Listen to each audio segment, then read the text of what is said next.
Kepala. Terima kasih. Ya. Terima kasih.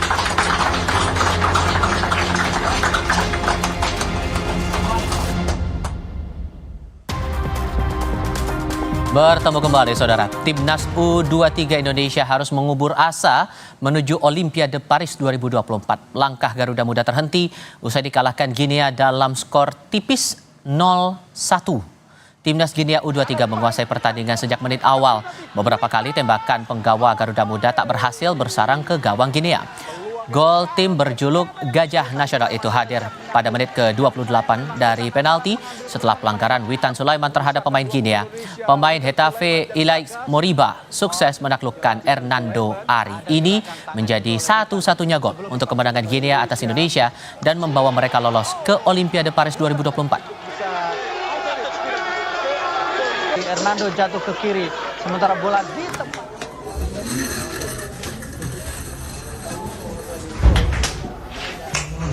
Ketua Umum PSSI Erick Thohir memberi semangat kepada Timnas U23 Indonesia setelah kalah melawan Guinea kemarin dalam babak play-off Olimpiade. Erick mengapresiasi Garuda Muda yang sudah memberikan performa terbaik.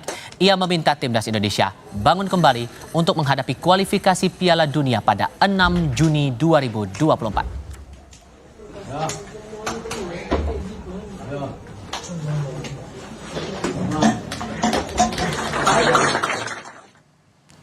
Dalam pertandingan play-off kemarin antara Timnas Indonesia melawan Guinea, Presiden FIFA Gianni Infantino hadir langsung menyaksikan pertandingan. Presiden FIFA duduk di antara Ketua Umum PSSI Erick Thohir dan Federasi Sepak Bola Guinea Bouba Sampil.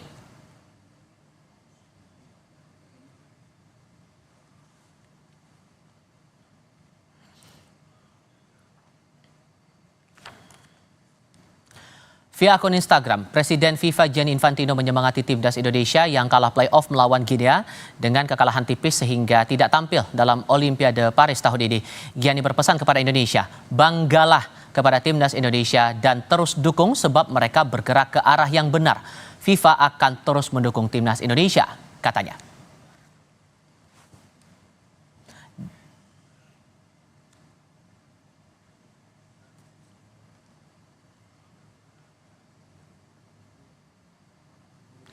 Lima hari berselang di tanggal 11 Juni 2024, Timnas Indonesia akan melawan Filipina di Stadion Gelora Bung Karno, Senayan, Jakarta. Kami juga tampilkan, ini adalah jadwal pertandingan Timnas Indonesia dalam kualifikasi Piala Dunia 2026 zona Asia. Garuda Muda yang masuk di grup F punya 2 laga dalam kualifikasi Piala Dunia melawan Irak dan Filipina. Pada tanggal 6 Juni nanti, Timnas Indonesia akan melawan Irak di Stadion Gelora Bung Karno.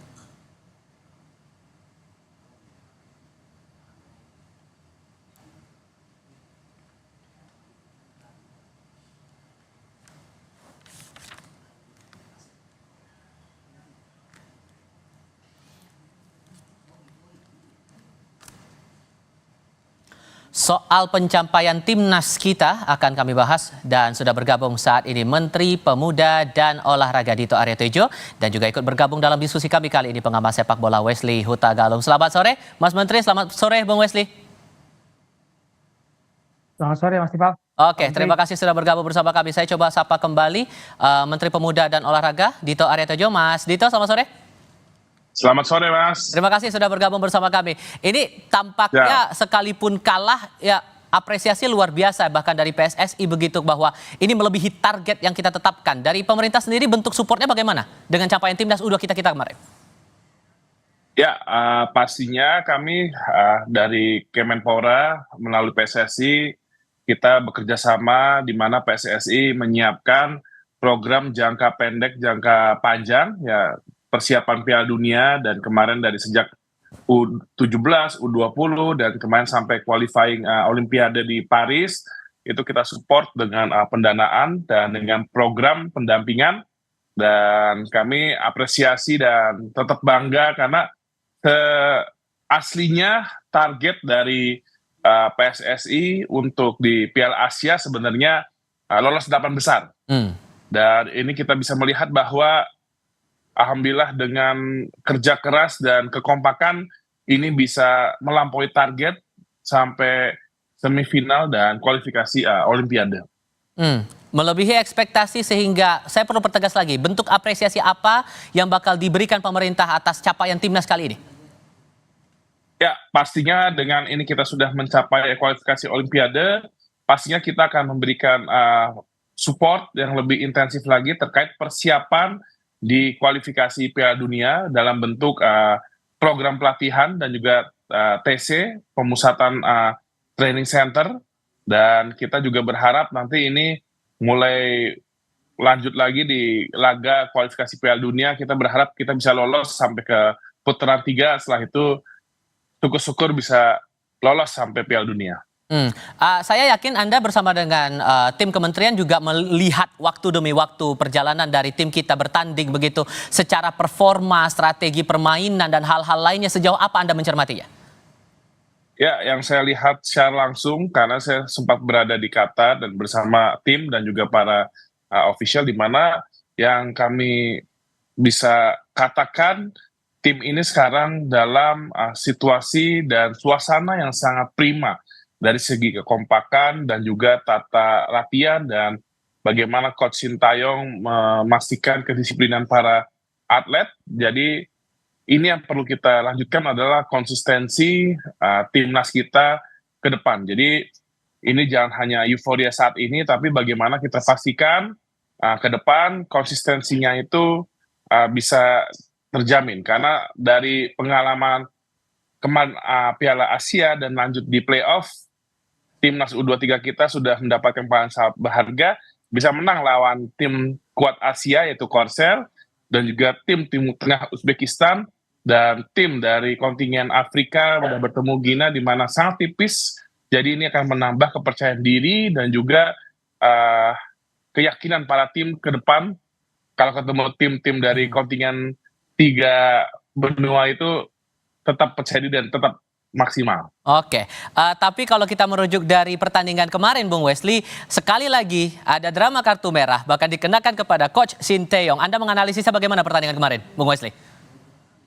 Ya, Mas Tifal, kalau saya jadi pelatih mungkin tidak hanya terima kartu merah ya dengan kekecewaan kemarin, wajar karena jangan lupa narasi yang muncul sebelumnya adalah Sintayong menjawab tim dia bisa membawa Indonesia ke Olimpiade. Lalu narasi lainnya adalah percayakan pada saya akan bawa tim ini ke Olimpiade. Itu kan narasi yang muncul di publik dan itu menurut saya bukan strategi komunikasi yang pas ketika tim sedang bertanding dan belum melewati fase itu. Nah, ketika Anda sudah mengatakan saya akan bantu bawa ke sana dan kemudian ini diajang kegagalan, wajar kan ekspektasi dia kecewa. Pelanggaran terjadi bukan di dalam kotak penalti loh. Mas Tifal yang penalti lawan Gini 1-0 itu kan terjadi di luar sebenarnya. Yeah.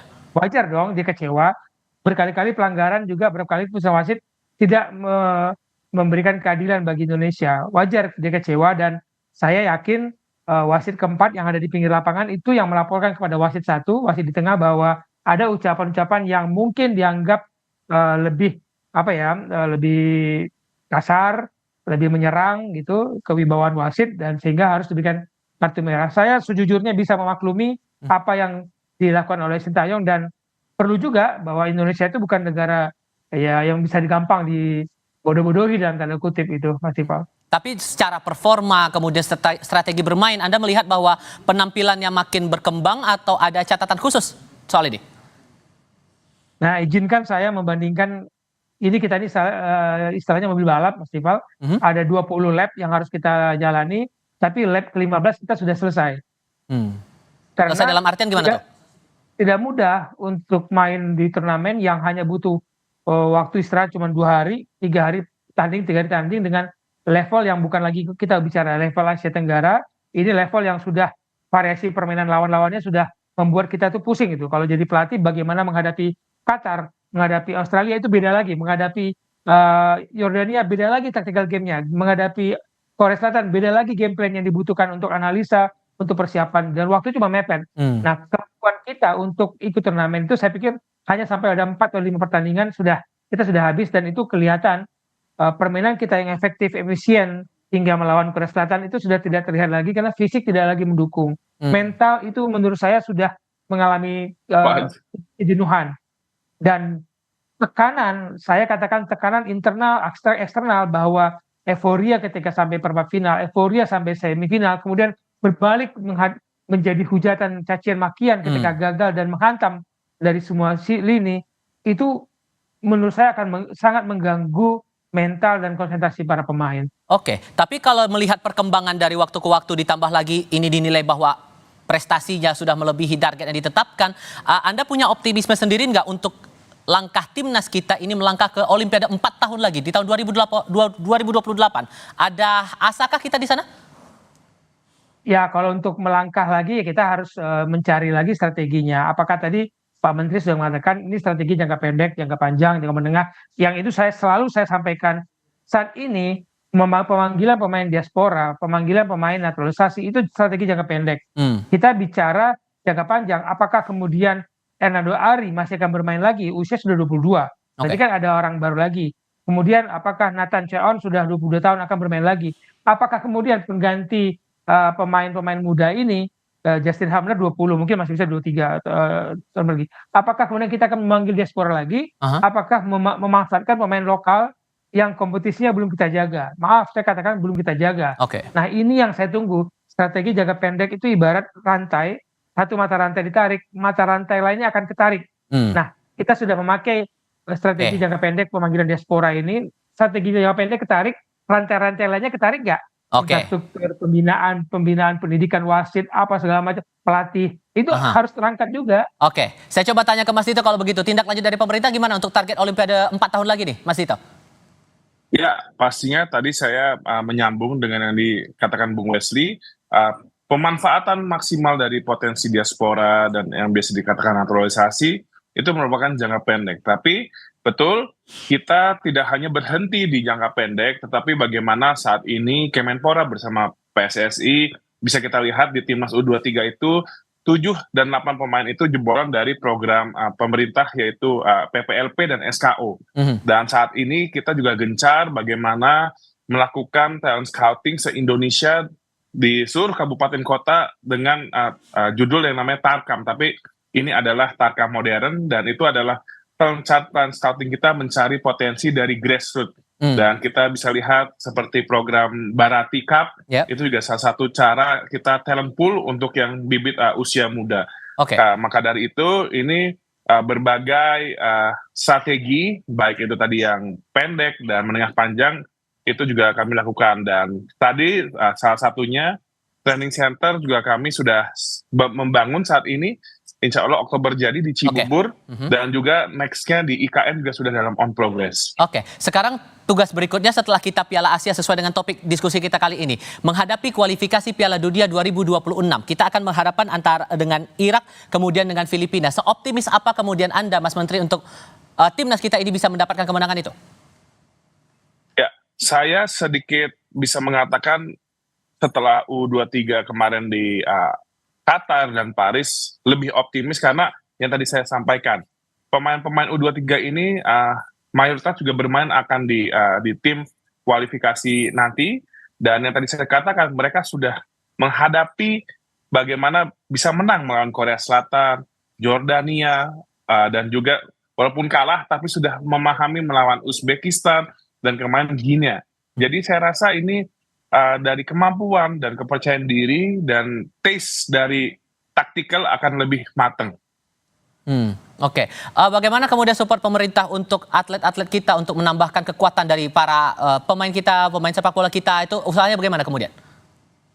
Ya, tadi yang kita sampaikan, boleh tegaskan lagi berbagai dukungan, baik itu dari program, infrastruktur, dan juga sampai kesejahteraan, juga kami juga pikirkan dan pasti kita maksimalkan dan tingkatkan.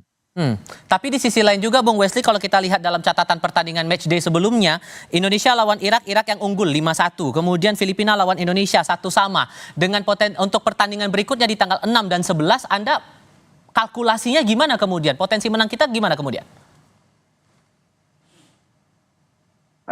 Hitung-hitungan saya, Mas Tifal, lawan Irak kalau kita bisa dapat 1 poin masih aman lah.